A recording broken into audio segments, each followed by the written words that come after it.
Hello everyone, welcome to my new mini blog video. আশা করি সকলে খুব ভালো আছো, এদিকে আমি অনেক ভালো আছি। সো আজ ছিল সরস্বতী পুজো, তার জন্য সকাল সকাল উঠে বাইরে এসে দেখি প্রচণ্ডভাবে কুয়াশা, কিন্তু কুয়াশা পড়েছে ভালো হয়েছে, তেমনই রোদও উঠেছিল। এদিকে তো আমার মুখ একদম বেলুনের মতন ফুলে গেছে, এই থোবড়া নিয়ে আর বাইরে কি ঘোরা যায়। এদিকে আমার দাদাজি আগুন ধরিয়েছে, তো ভাবলাম একটু হাতটাকে গরম করি।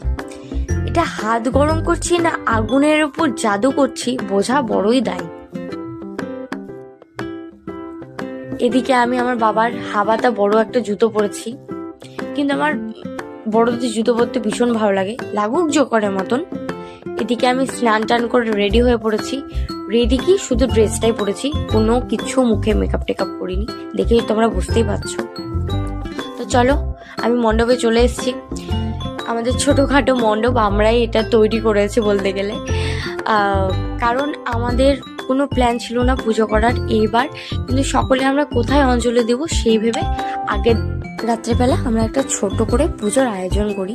এদিকে আমার বান্ধবীরা সব পুজোর আয়োজন করছে, এদিকে হচ্ছে লুচি ভাজা, এদিকে আমাদের কমেডিয়ান পায়েল লুচি বেলছে কিন্তু পাচ্ছে না, এদিকে আমাদের সুইট পায়েল দি আখার মধ্যে জাল দিচ্ছে।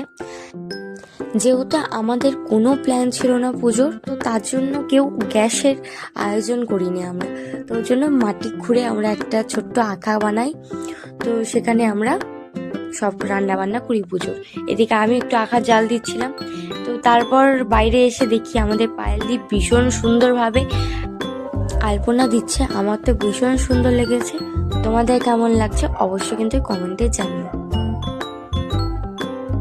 পুজো ছোট হোক বা বড় হোক, বক্স তো লাগবে। এদিকে আমাদের বডি বিল্ডার পায়েল ঠাকুরটাকে একাই কাঁধে করে নিয়ে যাবে মণ্ডপে প্রতিষ্ঠা করতে।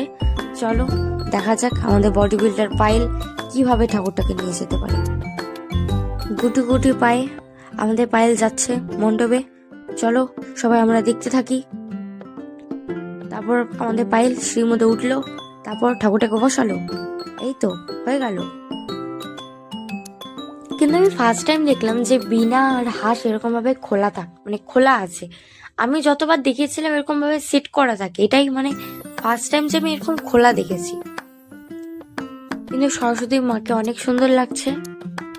এদিকে সব বাচ্চা কাচ্চারা চলে এসছে অঞ্জলি দেওয়ার জন্য।